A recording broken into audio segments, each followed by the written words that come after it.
Welcome to You Matter Nashville, where we celebrate the people and stories that make our community so special. We believe that everyone has a story to tell, and more importantly, everyone here matters. We're your hosts, Jason and Mindy Hoover, and we're passionate about shining a light on individuals who are making a real impact right here in Middle Tennessee. This is about community, connection, and the incredible people who are making a difference. Let's dive in as we uncover powerful stories and meet remarkable people whose journeys will inspire us all, right here on You Matter Nashville.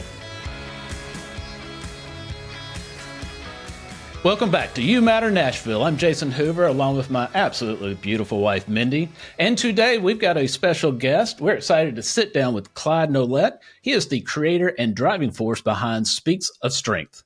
Now, Clyde is an old world entertainer with new world sensibilities, blending classic strongman tradition with modern insight to reveal timeless strength and timeless truth. Clyde, we're so glad to have you on the show. Clyde, what you do is unlike anything most people have ever seen. To kick things off, could you share with our listeners what Speaks of Strength is all about?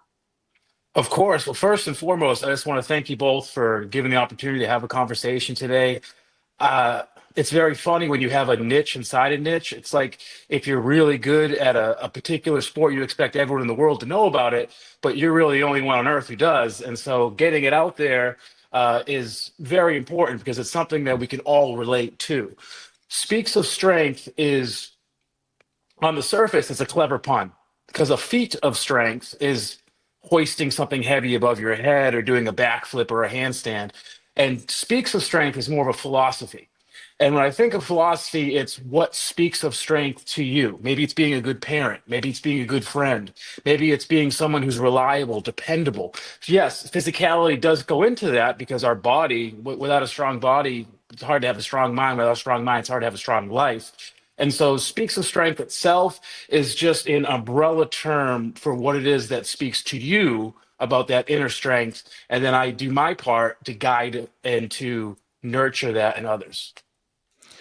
So the strength part, now I'm good. I can do, weightlifting and handstands and all of that fun stuff, right? Yeah, I'm on a sabbatical. I'm kidding. I can't do that. But yeah, so strength training, I know that helps with focus. That helps with your mental health as well. Now you take that a step further, right? Oh, correct. Strength training is vital. Our body gets stronger by resistance, our mind gets stronger by resilience, and our spirit and emotions get stronger by going through the pain or going through the challenges, the growth spurts of life. And at the end of the day, there's a saying that a healthy man has a million dreams and a rich man who's unhealthy only has one. And so our body, it really is everything. And so when it comes to strength, I definitely take it a different direction. Yes, I believe that it's fun to showcase and be entertaining, which is why I do old world performance strongman style, like ripping cards and bending nails and things like that. But really, it's about emotional resilience. It's about, real strength, as I like to say, isn't about how much you can lift. It's how much you can take from life. When the phone call hits, when the deal goes down, when your dreams haven't showed up for work and your rent's overdue. That's when the real strength of life shows up. That's when we're really tested. And that's a muscle that it's not a mirror muscle. It's not something you're going to see on Instagram, but it's something that we all experience. And I think that we all can hone and make a little bit better, a little bit stronger. I agree. Especially in this day and age, the past 5-6 years, there's been a lot of trying on the spirit, on the mind, from being shut up in a house to re-emerging to pre-COVID, post-COVID. I mean, we've had issues with the economy, people being able to start out in life after college. I mean, it's like it's hitting not just like one sector of people. Like this tough mind stuff has been hitting across the board for the last 5 or 6 years, in my opinion. But I think it's more than opinion. I mean, we can look at the data. I mean, it's facts. So we look at the percentage of people who are unhappy, the percentage of people that are discontent with their lives and themselves. And the worst part of it is we're constantly conditioning. We're either conditioning others or they're conditioning us, depending on how things go. And there's that old analogy where if you put a frog in boiling water, it's going to hop out. But if you slowly increase the temperature over time, the frog's going to boil to death without knowing it.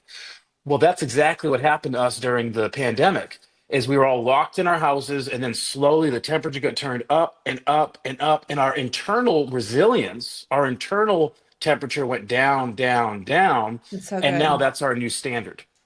That's Now so the good. world's moved on, and now everything's faster, and AI's here, and this is happening, and that's happening.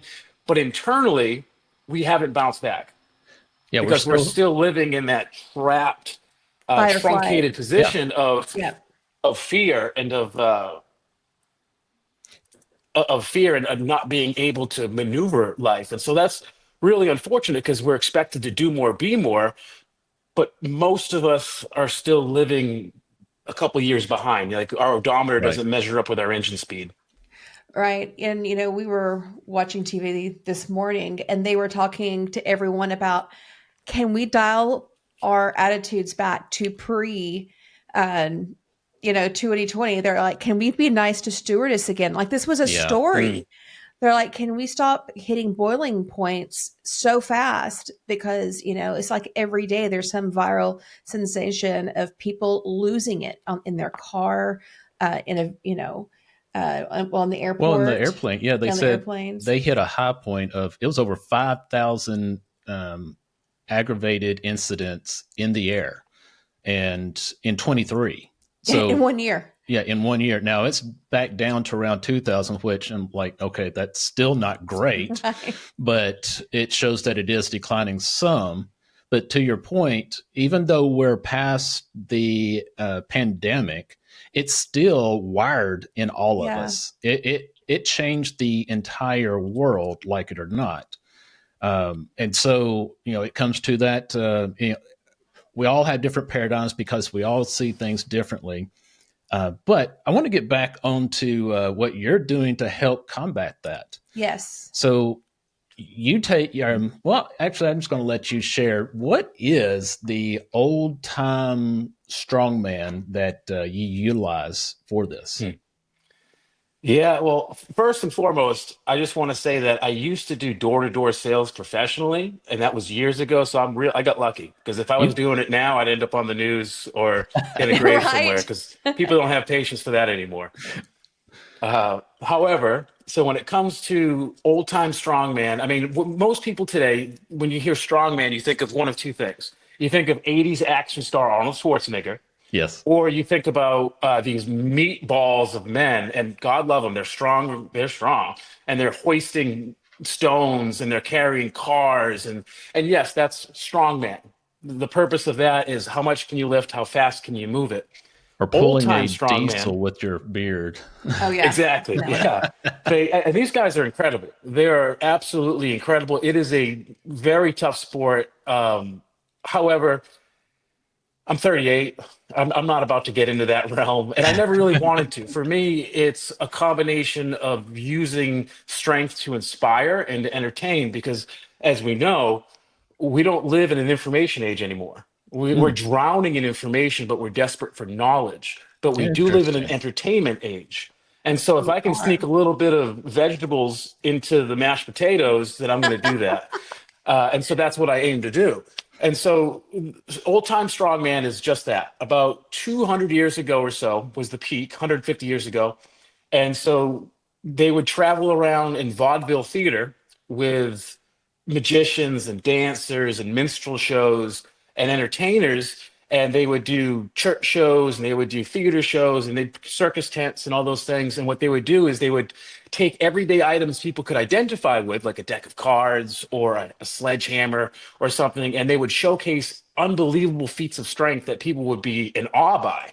And they would entertain, empower, and educate. And the message underlining was always something like, that strength's within you, the good ones. Some of the charlatans, Yeah. not so much. They're just trying to peddle courses. Back then it was Right, 30 right. cents a course or what have you. That hasn't changed too much. And that's the message. That's the biggest message, is universal truth is truth. Mm. If there's someone out there telling you that they're manufacturing antiques, I'd run, because that's not how Right. antiques happen. So truth is universal. as are the seasons, and to your point earlier about how can we go back? Well, after the clock strikes midnight, you can spend a couple hours looking for extra time, but you're not going to find it. So we just got to move forward and understand that this is the season we're in. And some people ski in the winter and some people freeze in the winter. It depends on whether or not you're prepared. And so mentally, physically, emotionally, for better or for worse, we're moving into a different season than we'd like. And we see the fear and the desperation of the people who lash out like a cornered animal, as opposed to just opening their heart a little bit. And that's kind of what I'm trying to do. So old time strongmen, they would do these things, but they were pulling on these big levers that they didn't understand so much, where you break a chain for somebody and all of a sudden it creates this window where you can actually take opportunity of that and insert a new belief or ask a better question to kind of guide them. Like, if I can break this chain, what can you do? Or what can't you do? And then you plant that seed and you let it grow. Well, modern day neuroscience just backs all that up. So essentially, if I want you to think about high school, I talk about my high school. If I want you to think about your family, I'll talk about my family. And that's hypnosis. People think hypnosis is some Svengali figure with a chain and a watch. And sometimes it is if you're in Vegas. But hypnosis just means going inward. It just means that you're in an emotional state that's inward. So if you're listening to the radio, if they're talking about families, if they're talking about pain, if they're talking about Christmas, you go inward into that part of yourself. And that's where change really lives. It's very subtle. But again, in the entertainment age, we need a little bit of spectacle as well. And so, the easiest way, if I can share with you, Oh, please. it is I like to use examples, which again is where the strength comes in. So there are 52 cards in a deck. Do you know how many weeks are in a year? 52. Wow. I'm gonna have to take you on as my professional audience. Yes. I love it. I love the interaction. And so yes, I there's look good in 52 cards in a sequence. deck. There's 52 weeks in a year, and I use that as a beautiful analogy because here's what happens. Not to you and I, but most people, Yeah. is we spend a whole year stacking the deck with things like discontent, anger, frustration, things I should do, things the world should do. We stack a deck so negative week after week, and then you build yourself a bad month, enough bad months, you have a whole year stacked against your dreams and against what it is you feel you need to do in life. And then this magical, mystical thing happens called a new year. And then we have a New Year's resolution. And people don't start small. They go for the moon. They say, I'm going to write that book. I'm going to lose 50 pounds. I'm finally going to launch that Strongman show. But then what happens is they're fighting all these, they've been driving around with their emergency brake on forever. So they can't do it. There's nothing they can do. Then they quit. 2 weeks later, it's new excuse, same couch. And so I ask why. And so what I like to demonstrate for people is, and a big part of it is because we've been conditioned to think that we got to do it right the first time because we watch people's highlight reels. One of my favorite thing to do on social media is show how badly I mess up all the time because I didn't learn how to handstand until I was 33 or so. And plenty of videos of me falling on my head. And I own that. I'm proud of that because that's the story. Nobody starts, there's a great saying that the only job you start at the top at is digging a hole. And I agree with that completely. Wow. Okay. I like that. So what I'll tell people is, let's say you take 4 cards, 1 month, 4 weeks of wins. Can you blast through limitation like that? And anyone can. It's easy. Yeah. And the truth is, when it comes to rewiring your central nervous system, when it comes to rewiring your inner dialogue, 4 weeks is all it takes to get that ball rolling in a positive direction. And then eventually you stack the deck with more positive phrases. We stack the deck with self-confidence, with love. We stack it with gratitude, with a little bit of grace, because we can't do much without that. And we know that we're conditioning ourselves constantly not to be reactive, but to be proactive. So when you watch the news and you see the horrible, miserable things, well, here's the thing about the news. it's made to sell papers. It's made to Right. get clicks. You walk by a newsstand and it says, everything's great, carry on. No one's going to spend a dime. You walk by the newsstand and it says, your food is killing you. Well, all of a sudden, a Yeah. quarter goes in, and now we're going to do that. And that's okay. That's their job. And we're all And, guilty. our job is to counterbalance that. So I just teach people to stack the deck in a meaningful, positive way. And then when that new year comes around, or more likely than not, instead of a new year, it's a new problem, it's a new challenge. Instead of fighting and getting into this internal struggle, we just tear through it as easily Oh my goodness. For and those as that are simply listening, he's tearing up a whole deck of cards here. as a deck of cards. And then I like to say, just in time for Christmas, it gets to snow, right? Yeah. But that's how I combine old world strength with modern day sensibility, because it's a vehicle to tell a story, and everybody can identify with not feeling like they're enough. Mm. Everyone can identify with feeling like they're not holding up their end of the bargain, as it were. And it doesn't help that you have more information on your cell phone than the president had 20 years ago. Wow. Yes. We're living in the pinnacle, the golden age, Yeah. but how do we use it? The kids call it doom scrolling. We're comparing ourselves to everything, everywhere, all at once. I'm very fortunate because while I'm a human being and I do fall into that trap sometimes, 99% of the time I listen to podcasts like yours. I listen to motivational speakers. I listen to things that fill my cup instead of bring it down. Because, ladies and gentlemen, the truth is, your life is built from whatever you dump into your mind. And this mental factory can't build a life of purpose if you fill it up with nothing but garbage. And Amen. so we have to just be proactive and really just move towards our goals and dreams instead of try to shy away from them and say, I'll start tomorrow, or this 5-day fad or 6-day fad. It's the world we live in. It's understandable. But I promise you, what's good is always there, and so isn't what's bad. So we just got to find what's good and focus on that and be that shift. Man, I tell you what, one thing, I love everything you're saying. You're like a walking quote factory. I need to go back through this and write down what you share, because there's a lot of gold in what you just shared with everybody. Oh yeah. And to your point about, garbage in, kind of garbage out. I used to do, I still kind of speak and do some coaching, but not near like I used to. But one of the things I would try to get through to the audience is that, just like you have a diet and you change your diet according to what you want to accomplish. A diet could be a very unhealthy diet. It could be a very unhealthy and healthy diet. But the same goes with information. So I deemed it the information diet. And if all you're doing is that doom scrolling and you're listening to all the anger and the negativity, guess what happens to you? You become angry. You become negative. And like you said, if you want to have a positive mind, you want to feel better, you've got to change that information input so that you're being fed the good stuff. And also, to your point about the media, the news, look at social media, look at Facebook, take, for example. Their algorithms look at what you watch or click on, and they feed you more of that. So whenever you do click on that clip of people fighting, guess what you're going to get? You're going to get more fighting. Yeah, it's most definitely steered. And, that's one thing I've talked to our kids about a lot, is that, we have all this steered, pointed viewpoints. And like you have friends who think politically different than you.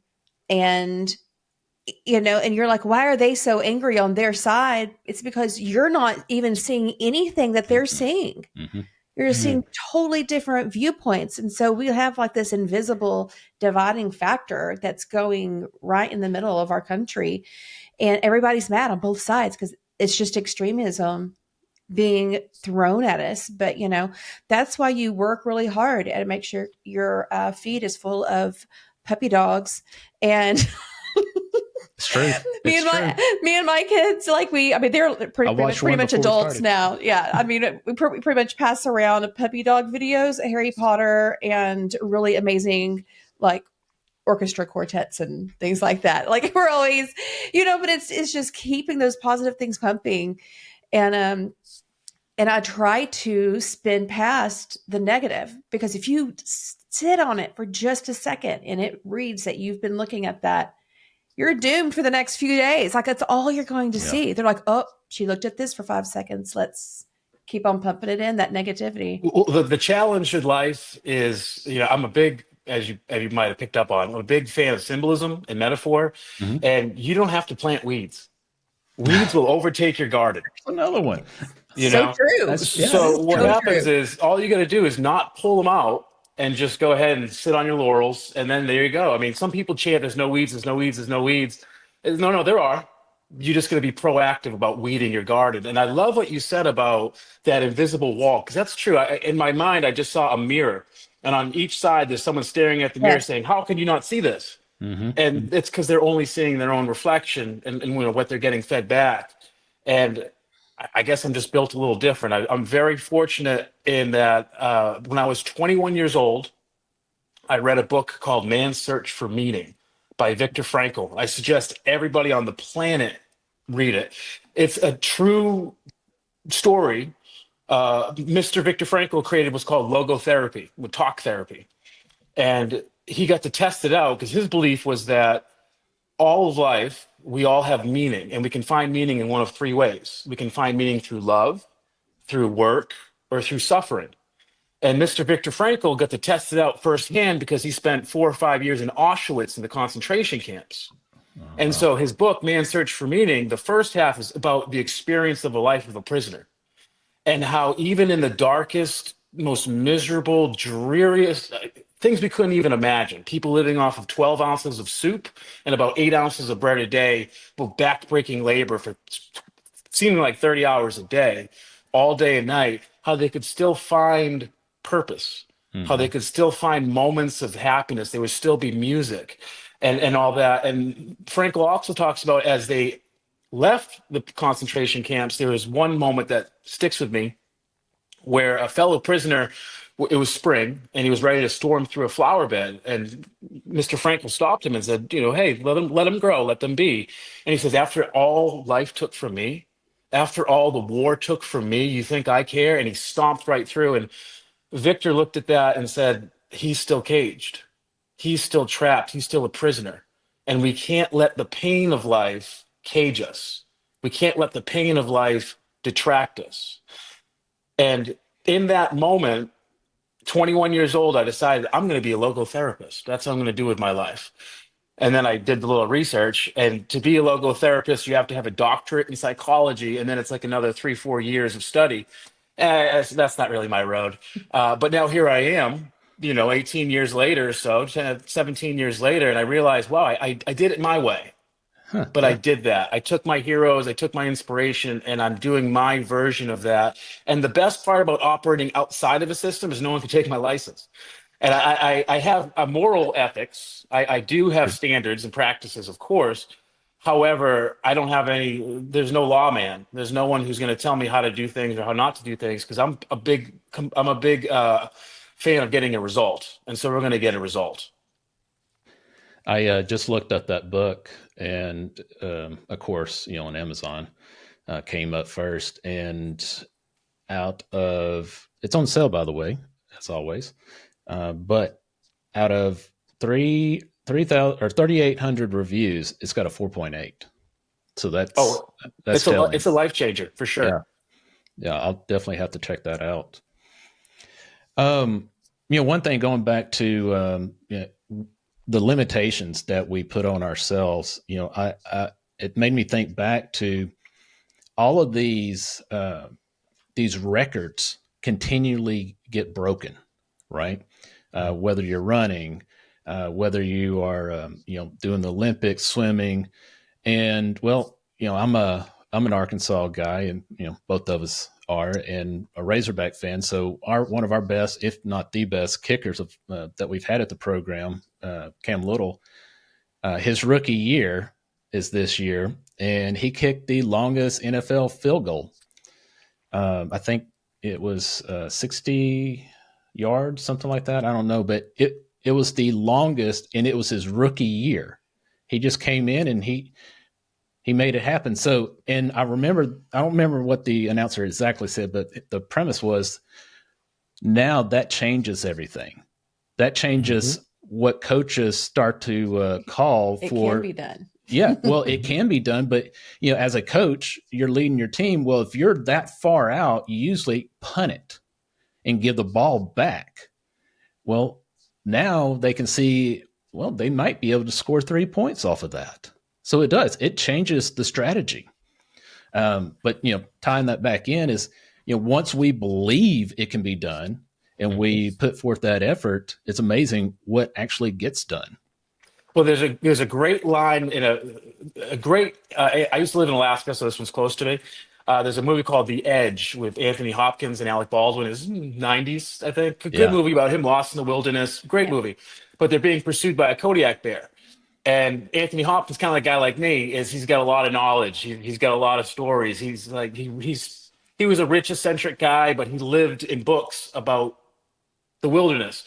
And so he was telling stories about someone who took out a grizzly bear, a Kodak bear, and he says, what one man can do, another man can do. And they repeated it over and over again. And I call it the Robert Bannister effect, because Robert Bannister was the first one to break, I want to say, the 2-minute mile. I'm athletic, but I'm not an athlete. But for thousands of years in Rome, they would pull people by chariots to try to break the record. Couldn't do it. This man did it with, back then, he had shoes that didn't fit. They used a little bit of ash from the fireplace for a starting line, broke it. 2 years later, 3 other people broke it. Now kids do it in high school because we're always moving that needle forward. When it comes to the Olympics, we have men and women in every sport every year breaking categories, setting new trends, pushing that goalpost further and further and further. And it's incredible because, first place in Olympics, you get a gold medal, you get a box of Wheaties, you get sponsorships. You're remembered forever and you deserve it. Second place, still great. Third place, bronze, you're remembered. Fourth place, you're the fourth best in the world at what you do. No one remembers your name. And it's not fair. That's crazy. It's not fair, but the truth is, because the world's so small now, because I can reach out and talk to, like Toto, bless the rains down in Africa. I can reach down and communicate with someone there right now on my phone. Because the world's so small, we have that Olympic mentality where you're either first, second, or third, or you don't exist anymore. But the truth is, we can take those examples and apply them to our own lives. As you said, every year records are being broken, and as a coach, you're changing that philosophy. How are you applying that to your own life? Are you not moving the needle every year? Are you not doing something that, I'm a big fan of doing the impossible, because at one point in time, what we do, we've all done the impossible. We just call it who we are. I noticed that you're both probably walking and you're speaking fine, but there was a time in life when it was impossible, right? Right. I mean, there's a great line. How long, on average, how long would you let your child try to walk before you cut them off? Just say, you're making a fool of yourself. You're tripping all over the place. I mean, just sit down. Just get a wheelchair. Just crawl. You obviously can't get this walking thing figured out.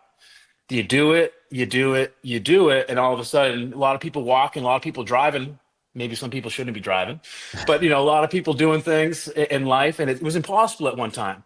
But it's just because it's who we are, and so we condition ourselves just to see others impossible, and it is always incredible. It's always incredible when someone breaks a new plateau. The challenge is comparison is the enemy of execution. And so if I'm comparing myself to Olympic athletes or movie stars or anybody except myself, well, I'm in a bit of a pickle, because I can only control myself, and I can only compare myself to me of last week, last month, last year, instead of comparing myself with the best of the best, because I'm the best of the best at who I am. We all are, but it's a personal choice. Right. It starts with that decision, I believe. Right. So you're obviously a very Wise man, and you've studied under some very well known people. Um, Tell us a little bit about that and how you take that experience, that knowledge and wisdom, and pour it into other people. Well, I love that. Thank you for asking. So to, to backtrack a little bit, my story is I didn't have much like everybody in life. I didn't have the best childhood. I lost all my heroes when I was young. I lost my dad when I was 8. I lost my uncles, my aunts. Shortly thereafter, I lost my brother. Uh, and so I always got my mentors are always people from books or people, they're always up there. And I was very fortunate that what I say is I was raised in the footsteps of giants. Because when you're just a little boy and you lose the people that mean the most to you in life, you have no reference for what it means to be anything but a hero. I see him as 15 feet tall in my head today. I didn't have the ability to see them with faults or Mm. those things. And the reality is I blew them away a long time ago in a lot of different metrics, but they're still my heroes because they'll always be my heroes. And so I grew in those footsteps of giants. And my biggest hero now is my 7-year-old son. And when he was born, I had bad back, I had bad thoughts, I had vices. I had the things that people pick up. It's like we wear tape on the bottom of our feet. We just walk through life and we wonder why we pick up everything. It's Mm. because we're not really guarding ourselves too much. But once he was born, I said, it's time for a change. And that's when I took control of my body. And I really, for anyone who's interested in a real basic thing, the first thing I got certified in when it comes to the physical side of life is something called gold medal bodies, and it's basically gymnastics for house moms. So you just learn how to do some locomotion stuff, bear crawls, and then you end up evolving into backflips if you want to. But it opened my eyes to these years of aches and pains I had evaporated within a few months because all of a sudden I'm in my body, I'm moving my body, and you can call it chakras. So we can look at it from a fascial standpoint, which is, if you ever cut some meat and you see some white skin on there, that's a fascial sling. All our muscles have that, it's all interconnected. You can look at it in a million different modalities. It doesn't really matter. But the reality is, where focus goes, energy flows. So I started focusing on moving my body better. All of a sudden, I started thinking better. All of a sudden, I had more opportunities. And then COVID happened. And like everybody else, time in a bottle, right? There was really not much to do. And I saw it as an opportunity because my greatest mentor, Tony Robbins, who's the best in the world at business, personal development, I mean, he sits on the United Nations Council for Mental Health. He's worked with every living president except one, and he's worked with Nelson Mandela, Mother Teresa. He's just the proof's in the pudding on that. He's just a really incredible human being who's been doing this for 45 years, and just recently, Stanford University did a 3-year study on him to find out what the science behind what it is. So they tested his biochemistry, his saliva, his blood work, and they tested people in his audience. And the results are just absolutely astounding. They've never found anything like it. And he says, well, I know, I've been doing it for 45 years. I know it works. But now they know why it works for those who are more cognitive based and they want to see the data. But in any case, when COVID happened, he decided to go virtual because he said, people are locked in their homes and they can't go anywhere. So how do I help them? He says, no one's going to go to no one's going to go to no one's going to want to do this virtually. He says, I'm a stadium guy. But then, of course, because his identity is I do the impossible, he had to do it. And Yeah. that's the beautiful thing about identity is we don't rise up to our expectations. We lower ourselves to our standards. And so if our standard is I'm going to do this no matter what, I'm going to do this no matter what. And that was the greatest gift because I finally got my experience. I've wanted to do one of his events for years, but time, logistics, money, the same thing that happens to everybody. And it blew the doors off my reality. It was 4 days and nights, about 53 hours of just cranking and going deep and going deep. And it was like Scrooge, it all happened in one night. I had saw the past, the present, the future, and how I could change it. And then from Hmm. then I was hooked. I signed up for more courses. I got certified in his teaching style, um, which is it's called human needs psychology, and I rely heavily on it because it's universal stuff. And from there, I remembered in the back of my mind that I always wanted to be a speaker. I always wanted to be a motivator. I always wanted to be someone who made an impact on others. Essentially, we all want to be the mentor we never had. Hmm. And I became the mentor I never had. And so I want to shave years off someone else's experience by just meeting them where they're at, finding out where they want to go, and filling the gap between the two. And for me, like, I'm okay. I like talking. I get excited. I love bringing the best out of people.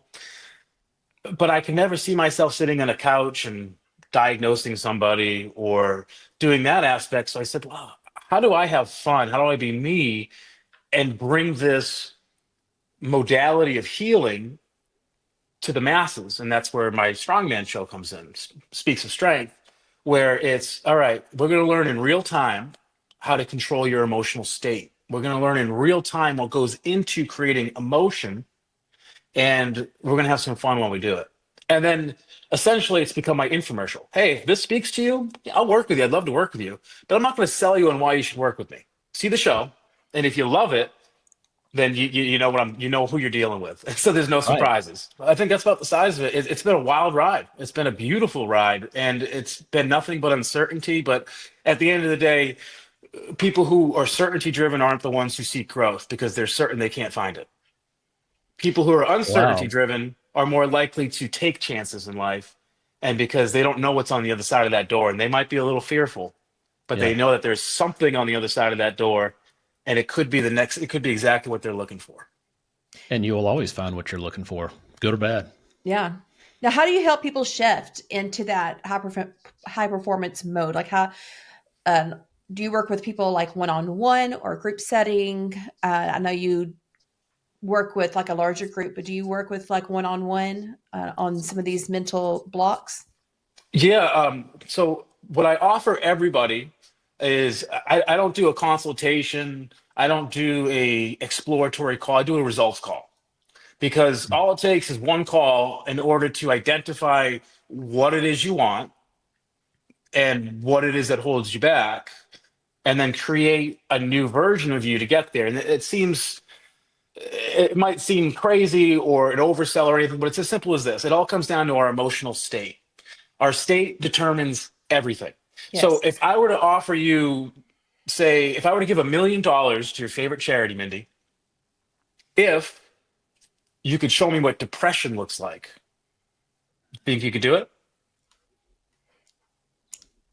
Maybe, yeah, maybe. Of course, it looks different. It's relative. It looks different on everyone. Well, I suppose I should have said doubt, because that's where you went.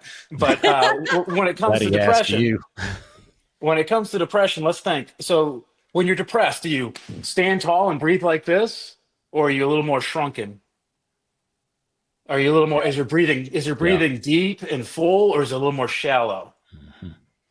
it is. Is your focus on what's amazing about life and the fact that you can climb the mountain, or is your focus on the fact that you couldn't even tie your shoes this morning? What a loser!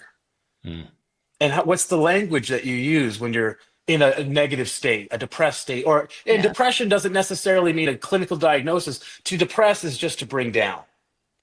If we take it to etymology, and so everyone on the planet knows what it feels like to not feel your best, knows what it looks like. I call it emotional charades, Hmm. because you have to set yourself up in a certain way. If you want to beat, if you're in your head, if you're depressed in the sense of you're negative, you're down on yourself, you don't think you can make things work, you're questioning life, go sprint for 15 minutes and then tell me how you feel.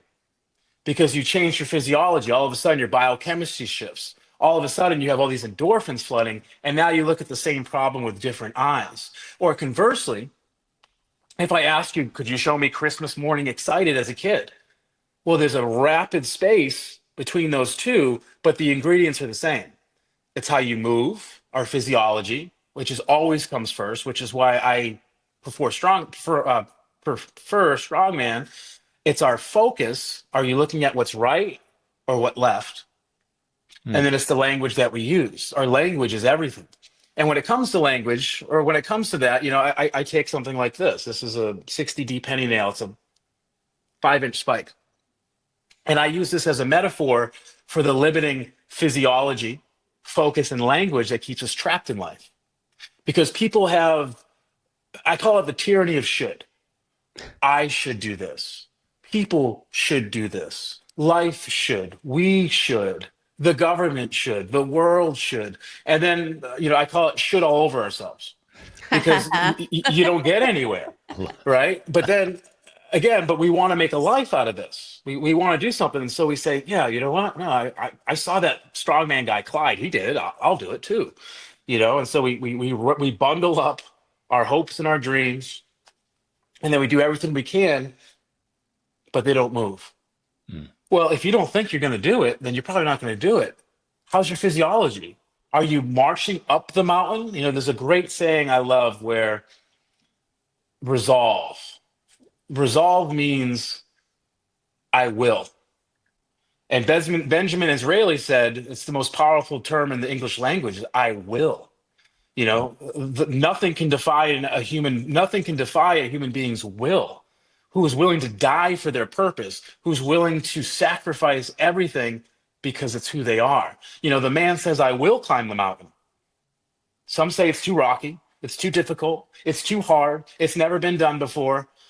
Man says, it's my mountain, I'll climb it or I'll die trying. Pretty soon you're going to find me waving from the top or find me dead on the side, but I ain't going back. And that's a little extreme. Wow, yeah. But from that emotional state, it's not a should, it's a must. And so this impossible challenge, this comfortable excuse for why we can't do the things we want in life, for why I'm just this way because I've been conditioned to believe it by social media, because I was diagnosed by someone with a lab coat and a clipboard, because when I was 5 or 6, someone who I loved, someone who meant the world to me, told me I can't. And so now I just can't, because that's how emotions work. We can recondition ourselves to make a change. And what I always tell people is you can't tear through pain. You can't tear through limitations like a deck of cards. It's not that easy because it's hardwired into our central nervous system. It's who we are. However, you can change your story and you can change what it means. I always tell people you can take that pain, that rigid sense of self, and you can turn it into art, and you can bend that pain, and then you can use that art, that transformation with new understanding and new insights, and you can turn it into art. Oh my goodness. And you can inspire the world with that. And then, of course, I like to tell people it's the season, so this is an ornament for your Christmas tree. Wow. Not one you're going to forget. So everybody that's not watching, he just bent that nail, and that's amazing. Because that's a pretty big nail you just bent. It's a spike. That was a spike. Oh, wow. I mean, you're completely just speaking, my love language. I've always, well, I've shared this story before, but just the quick version was when I was 18, my brother, who's 9 years older, gave me a book. And I'm not I wasn't a book reader at the time. And it was How to Win Friends and Influence People. And I knew nothing about self-help and any of that. I just threw it in my nightstand drawer. And it wasn't a couple of years later, I really don't remember. I was at home, had nothing to do. We didn't have social media. We didn't have the internet. And had to entertain ourselves. Right. And my parents never paid for cable, so I didn't know what was going on in the world. 4/7/11. So I pulled out this book. I was like, well, let's see what this is about. I didn't put it down. And that was when my life changed. So what you're sharing is, I just want people to know, is so true. It's not just words that you're speaking. This is absolutely true. It changes people's lives. And it reminds me, have you ever, and you may, have you heard of PT FAR, F-A-R, PT F-A-R? No, shout out to Dale Carnegie, by the way. He was definitely one of the best. He's one of the best. But no, I've not heard of PT FAR. So PT FAR, I love this. and the short version of this is that it's all about, going back to the info diet, you're picking up everything that's happening around you. All of our sensory, or all of our senses are picking up bits of information. And if it's a positive environment, you're picking that up. If it's negative, what have you, whatever you're feeding yourself. Well, what that does is the P is it's programming you. It is programming you like a computer, and you are the developer. Well, when you're programming or when you're programmed, that affects how you think about things. So it's your thoughts, PT. Your thoughts are your new reality. Okay. Well, when you have certain thoughts about things, whether it's your self-confidence, your religion, whatever it is, that's going to make you feel a certain way. So that's the F, it's feeling. So when you're feeling a certain way, we're emotional beings, right? So when we feel strongly about something, we're going to take action. Okay. So if it's, if we feel strongly about, injustice, we like to take action on that to try to change it. Okay. So that's the A, is actions. Well, guess what all these actions do? They give you a result, good or bad. So that's the R. So programming, thoughts, feelings, actions, results. But here's the thing. Those results, guess what that does? It programs you. So you keep going in this cycle. And I would tell my clients is, okay, if the results are not what you're wanting, don't go try to change the results. Don't try to change the actions, because that's harder than changing the programming. So you've got to start back with the program. So, I mean, that's just, that's where I went, was like, wow, this is all so true. And I really want people to listen into this, because we all battle. We all have our own personal battles. And, many of us, if not all of us, have secret battles, right? So please, heed Clyde's words, because it is true. And what I'd like to say to anyone listening is, the biggest thing is this: reasons come first, and then the way comes second. If you have a big enough reason, like, oh, I want $1 million. Why? Why? What are you going to do with it? I want to lose 30 pounds. Why? Well, if your reason is so I never have to work again, okay, well, you're probably gonna have to work to get that $1 million. So let's start there. Or if that reason is so I look good in a swimsuit, well, okay, well, age might change that at some point. Sorry, but it happens to all of us.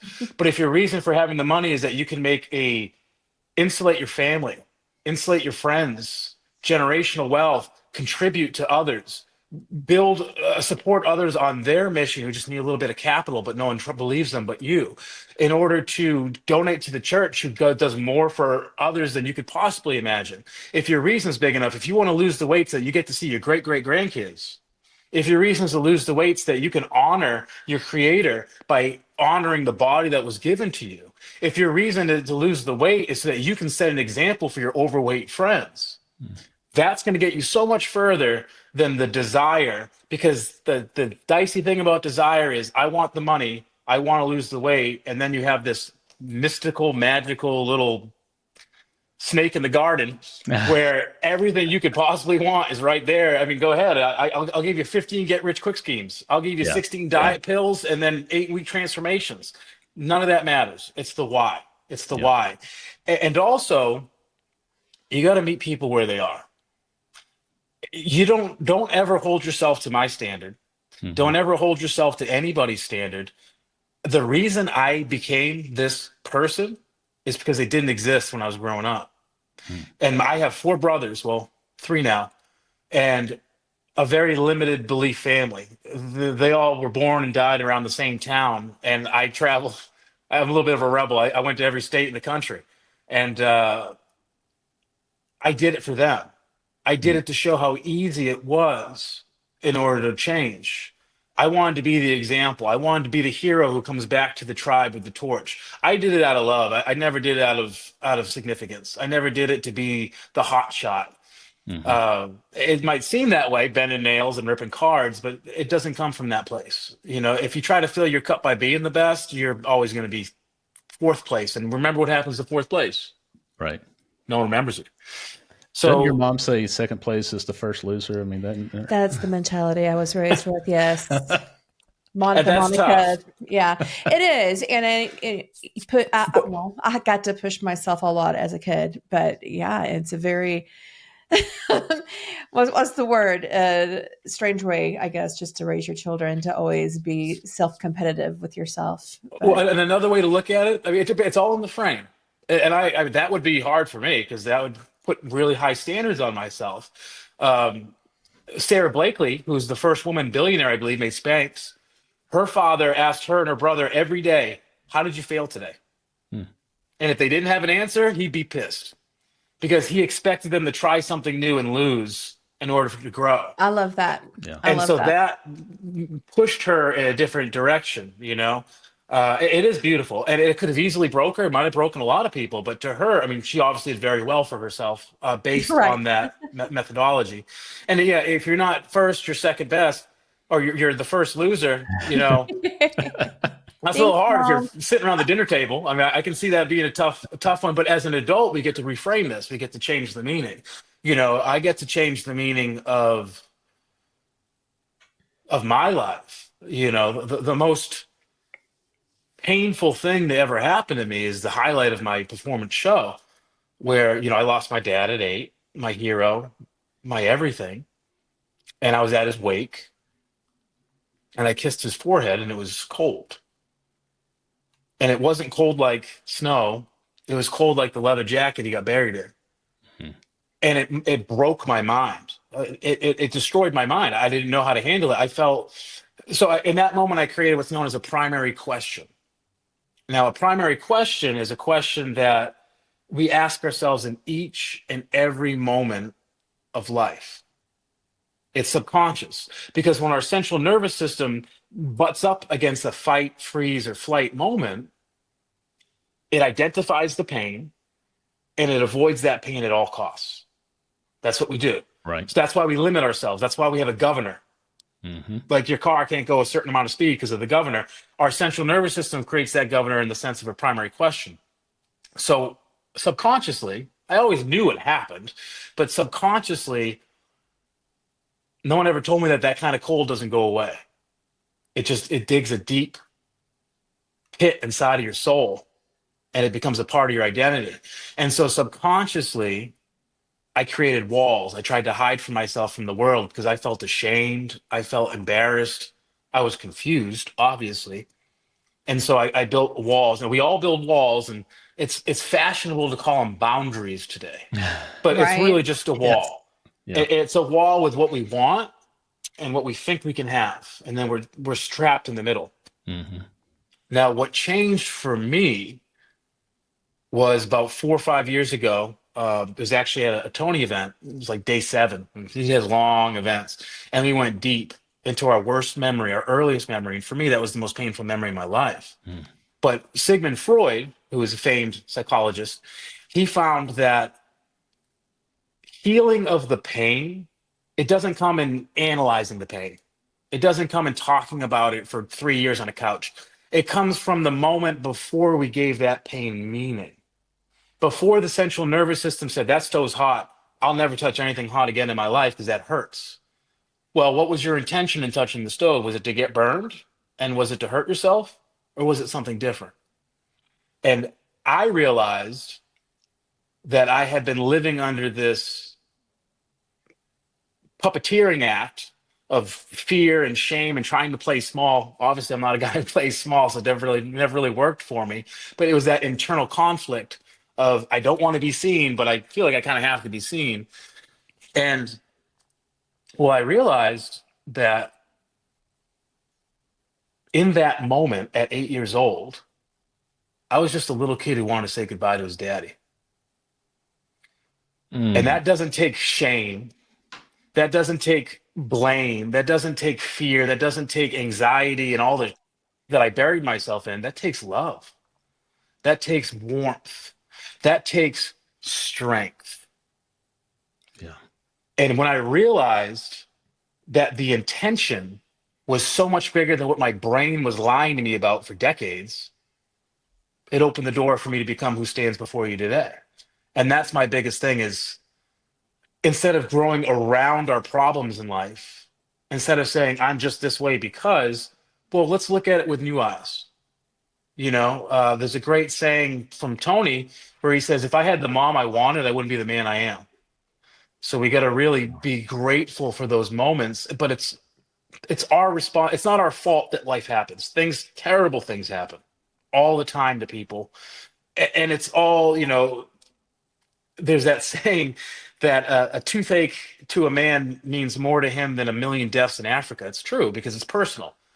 And so what's happening to us is our frame of reference. Like there's always someone who has it worse off or better off, but that doesn't matter. It's all relevant to us. Mm-hmm. But it's our responsibility to look at it and to analyze it and to say, maybe that doesn't mean what I think it means. Maybe I've been lying to myself, in my case, for 26 years. Maybe that pain was really purpose. And it's my job to be a good archaeologist and to dust it off and to be really gentle with it, because you don't want to destroy it. You want to uncover it and then kind of use that as the centerpiece. And that ultimately is, I see it as my origin story. Batman's parents got shot in an alley. Spider-Man lost an uncle, and Clyde kissed his dad goodbye. And looking back at that moment now, I don't know if I'd be here without that, because I spent a lifetime trying to figure out pain and death, and those are the things that spoke to me on a deep level. And we are who we are. If you're listening to this, you're obviously someone who has similar interest, or there's a party that can identify. Otherwise, you'd be on your phone or you'd be on Netflix. Right. That's so that's the biggest thing. That's my message: is a strong man knows weakness, or else he wouldn't know strength. Wow. Yeah, that's a lot. I don't even know how to, share anything else. I mean, it brought back so much just thinking through it. And I'm sure a lot of our listeners just kind of started thinking back in their past as well, and instances that have happened that have shaped us. Man, Clyde. Or all of it, and Yeah. I was probably 40 years old. I mean, I'm not there yet, but but I was probably 40 years old You got before, like 15 years to go. As I'm saying, that I was able to look back on my past and not in shame or hurt, but in, wow, this changed me and that changed my direction. How I respond to people is now different because of that, what happened to me in this part of my life. And I think when you finally get to that, it's not really a point of maturity, but just being able to open up your eyes and go. I think a lot of it is taking the guilt and shame out. And once you take that guilt and shame out and you see your situation and what you learned from it, man, that recovery is strong. And I know that's, for me, it took time. It took time to look past the negative parts of the situations that I've gone through and really pulling the positive out of it. And I think that's so much, I know that's the healing I have had over the years, is just trying to glean the positive effects of what I've gone through and how I can help others as well. Because if you go through everything and then you just sit in it, it means nothing. If you can help somebody at some point, just one person, that's everything. That's healing itself. I think that's the power of identity. Is we always we'll bend backwards to be who we identify as. And if you're someone who feels like you suffer because you're made to suffer, well, buckle up, because your brain is designed to do one thing, and that's keep you safe. It's going to find what's wrong. It's going to set it to task. So the brain does three things amazingly well: it deletes, it generalizes, and it distorts. So at any moment, like in this moment, you could focus on a million things. You could focus on your heartbeat. You could focus on the hair in your ear. I know you wax your ears, but that's okay. You could focus on the hair in your ear, and you could focus on the fan. You could focus on the hair on your arms. You could focus on literally the sound of the windows creaking. But if you focused on everything all at once, you'd lose your mind. So you delete 99% of things. And then we distort because the brain's lazy. So it's like, well, this is close enough to that. So I had this trauma where, let's just say that blonde women, they broke my heart. So every blonde woman, she's close enough to the last one so that I can't be safe around her. That's distortion. And then generalization is more of the same. It's men are, women are, people are, kids are, adults are, these are, they are. And then the brain does that. And then there's something called our RAS, which is our reticular activating system. So great example of that is if you ever had a new car and all of a sudden you see it everywhere. Right. Yeah. Or there's a song that you hear and you can't get out of your head. Now it's everywhere. Well, it was always there, but you never realized it because it was always in the background, never in the foreground. Baby And shark. so it's the same with our pain. It's the same with Yeah. everything. And that's why I think it's so important to have a mentor who can guide you. It's a Sherpa. It's your mountain to climb. He ain't getting nothing out of climbing the mountain with you. He's just like, no, I've done this before. Let me just guide you. Like, this is your Exactly. adventure. This is your story. Let me just guide you there because you can get lost in the wilderness really easily. And unfortunately, a lot of us do. And God love everybody. Like you and I, Mindy, we just didn't quit. Like, if I had the mentor that I needed then that I became for myself, I could have done this 15 years ago. Right. But I had to create this person in order. Now I just want to give back to others and say, I understand. You're not wrong. You're not crazy. There's certain rules in life. We're all given the same, we're all dealt the same deck. There's only so many cards in the deck. So if you know what cards they're playing with, it's real easy to reshuffle it and to give them a winning hand, give them a straight flush, because it's all based on these experiences.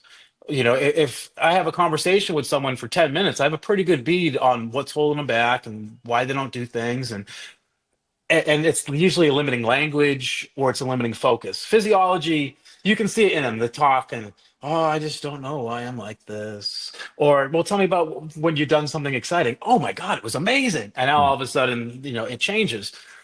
And so it's easy, it's not simple. Or I guess it's simple, but it's not easy. We can always take control. And in a world that people have dreamed of for centuries, we're spoiled because we have ChatGPT, we have Facebook, we have Instagram. I'm talking to you right now through this mystical, magical machine that no king on earth has ever had. It's insane, Very true. but it's also not enough. Yeah. And that's in between the years. But it's okay. It's also everything we want. And that's, it's an abundant garden, but there are weeds and there's poison plants and there's things that will bite us and hurt us. But it's our job just to do the best we can by each other and for each other. And that is truly what I'm here to do in whatever way I can, because I'm not here to sell Instagram courses. I'm not here to peddle any. I'm not here to peddle any snake medicine. I'm here to say, look in the mirror. It's already there. Yeah. And if I can find someone who believes in you, and more importantly, find someone you believe in, and if I can guide you, by all means, reach out. I'm honored to share your wins. I'm honored to help find you to the place that you feel like you need to be. And if not, find someone who does, because it's a lot easier of a road when you have someone who has done it. Wow. Now, you have a show coming up. Is that right? That's right. I have a show coming up on the 29th. So it's a couple Saturdays from now. It's my first theater show, which I'm very excited about because I've done a lot of man on the street shows. And that's very interesting. I'm very fortunate that when I moved here to Middle Tennessee, there's a performance strongman named Tim Fox. He's one of the best. He's a monster of a man. He's a police officer out of he's a Shelbyville, and he's been a performance strongman for 11 years. And I saw him on Instagram, and he was posting about how he had a church show. And so I reached out and I said, I'm in the area. I'd love to see the show. And we synced up and we became buddies. And he said, hey, we're going to go. What are you doing Saturday? So I got nothing going on. I figured he wanted to, bend a horseshoe or, just jam about stuff. Because we're like little schoolgirls when we get together. It's like, show me your nails. How many bricks can you break? Exactly. I mean, it's just what we do. It's our thing. But he says, well, let's go do a street show in Nashville. And I said, a street show? Ah, Jesus. Like just make a crowd out of thin air. I don't know if I can do that. He says, no, we're going to go do that. And so that's what we did is, you can sit there with a guitar and play, music, and people might gather around you. They might not. You leave your hat out. It's different when you're bending a bar in your head or when you're bending a horseshoe or you're ripping a deck of cards. You don't just sit there with a pile of cards and start ripping them and hope that you get a crowd. You got to create the crowd. Mm. And so we got to make the scene. But hey, we've got a Strongman show coming up. You're going to love it. It's going to be about 5 minutes long. Ba, ba, ba. And so we did that. I've done about 4 or 5 of them, and it's never easy, but it's always. I got a hug from a little girl. She was probably 3, 4 years old, and I was at a mall in Kentucky, and her dad said, you want to give him a hug, and that's why I do it. That's why I do it. It's just to get that level of emotion, to know that she saw the impossible that day meant everything. But to your point about my show, I'm a little deeper than that. I don't want to just bend nails and entertain people. And I can. If I did, I'd hang out at bars. That'd be really easy. Hey, you want a $5 bet? You think I can do this or not? I really want to transform people. And so I created Speaks of Strength as a show, as an interactive audience experience where there's call and response, there's guided visuals and meditation, there's internal work, there's a lot of crowd work. But more importantly, it's compressed into the triad of how we move, how we focus, how we feel. It's a 3-act show, 4 acts technically, and it's feats tied into every single type. And I explain it in detail, and I'm very excited about it. It's coming up on the 29th at the Fakers Theater in Nashville. It's actually in Music City, which is like right on the outskirt, and it's going to be a beautiful transformation. And it's going to be. I've always wanted to do a theater show, and now I get to do it. And it's going to be my marketing moving forward. I want to get it's hard for me to write an email about what I do. It's easier for me to show a quick video about what I do, because then you get it. Yeah. And so, depending on when this comes out, either we'll catch you at the next one, or hopefully we catch you there. I'd love you both to be there if you can make it. Absolutely. It's gonna be an experience, and I am very honored to be able to do it, because this is who I am. This is what I'm here to do. And it's not just to be strong and to do a motivational talk. It's to truly live by example what it is that I'm trying to express to others. And I couldn't have done it alone. There's a great song by Bob Dylan called I Shall Be Released. And he says, I remember every face of everyone who got me here. And that's exactly how I feel. I honor. I do it. I don't just do it for me.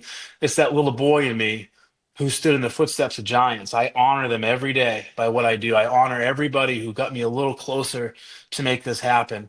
And I honor anybody and everybody who listens to this podcast, because if you can get one kernel of truth for your own life,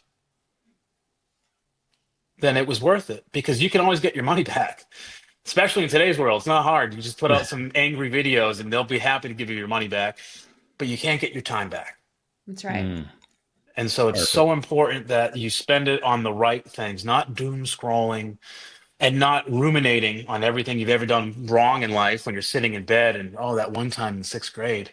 No. Like, spend your time on where it matters, with the people that matter, because this is it. This is all we have. And that's why I'm so grateful to have this time with you, because it's been transformational for me within this sphere. I've said things that I've never said to others that I will say, during my live shows, but it was raw and it was real. And that's all I ask of others, is be as raw and as real as you let yourself be. I love that. I do too. We can definitely tell the passion in your heart.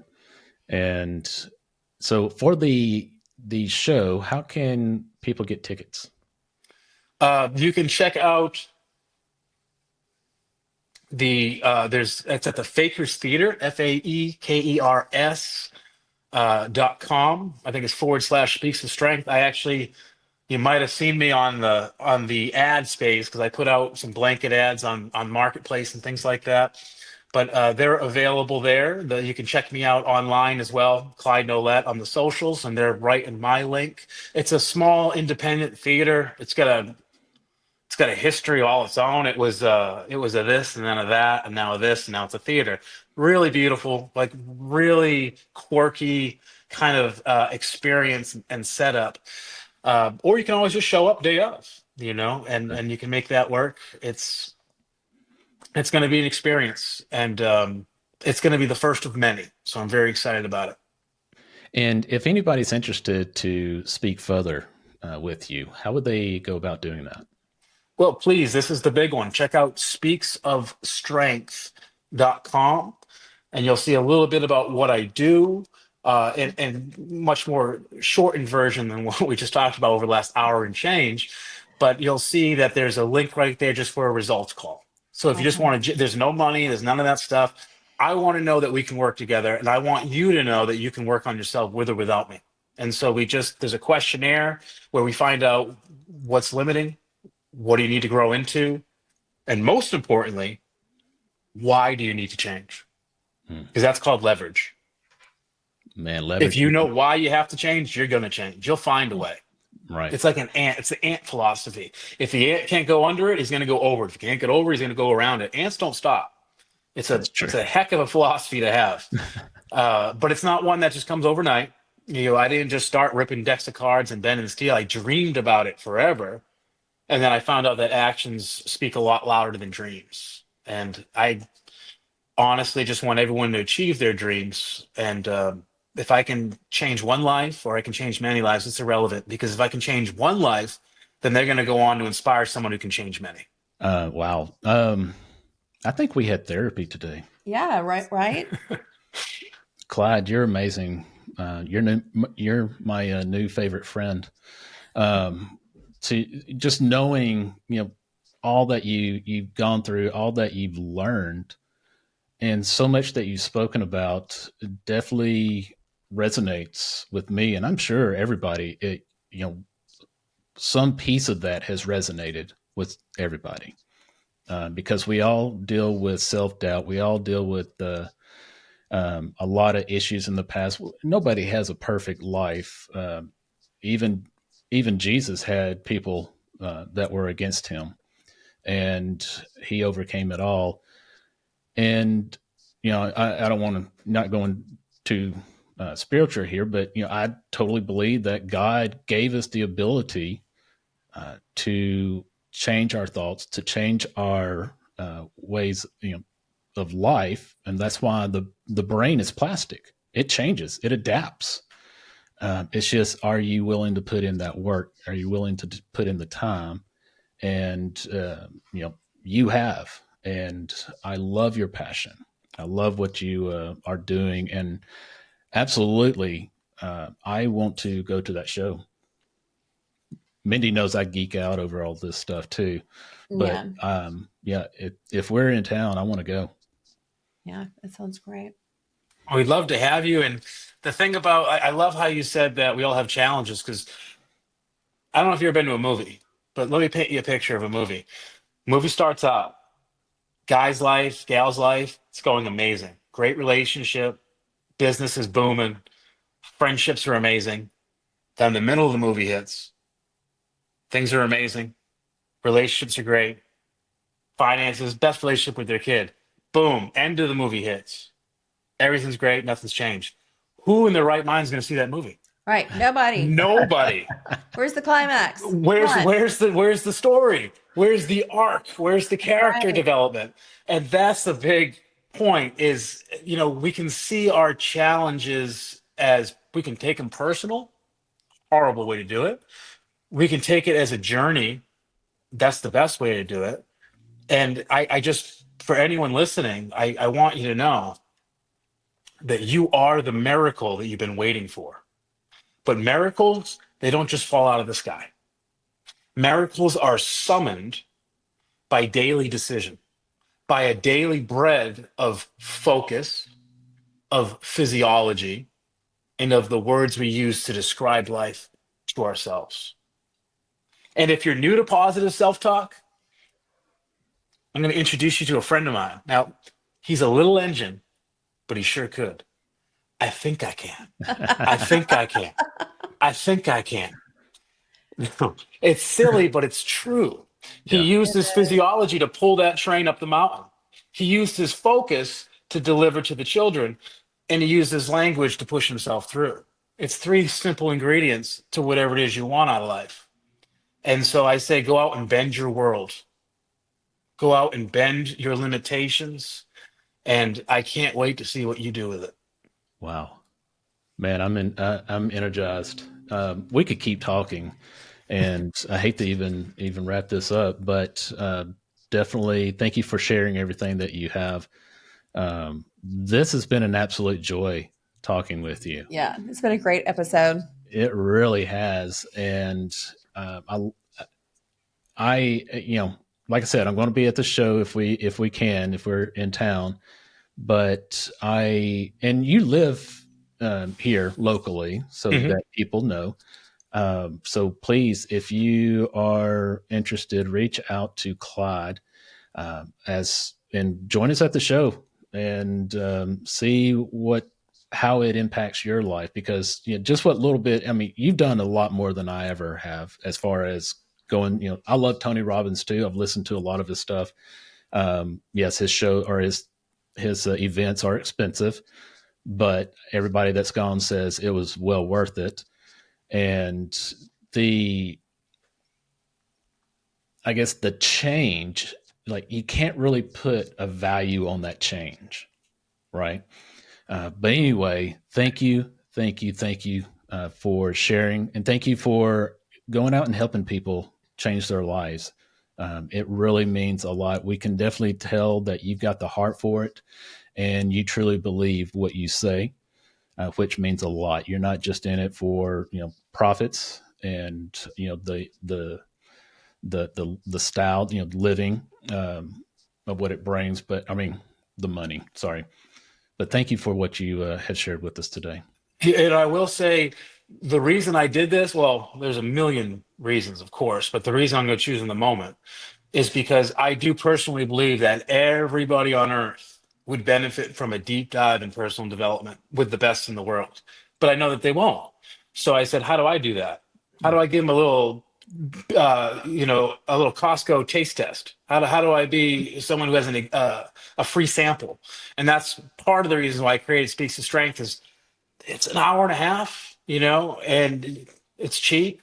Like I don't expect you to invest 4 or 5 days. I expect you to invest an hour and a half. And if that inspires you, run with it. I don't care where you go to, but run with it.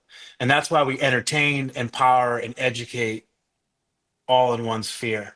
And I just want to say, God bless you both, and thank you for this opportunity. And anyone listening, this is by design. It wasn't by coincidence. You're hearing this message because you're being called for something bigger. And I can't wait to see what you do. Very true. All right. Well, thank you so much for giving us just a glimpse into your world and your story. We appreciate you so much for sharing.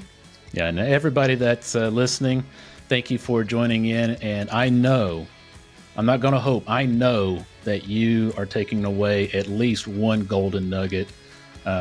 There's so much that he shared. Like I said, you're a walking quote factory. This is amazing. But thank you everybody for joining us today. And as always, please remember that you matter. Thank you for joining us on this episode of You Matter Nashville. We hope you found inspiration on this episode and are reminded that no matter where you are or what you do, you matter. If you enjoyed this episode, please be sure to subscribe, leave us a review, and even share it with your friends and family. Also, stay connected with us on social media and tune in next time for more incredible stories from the heart of our community. Until then, remember, your story matters, your voice matters, and most of all, you matter.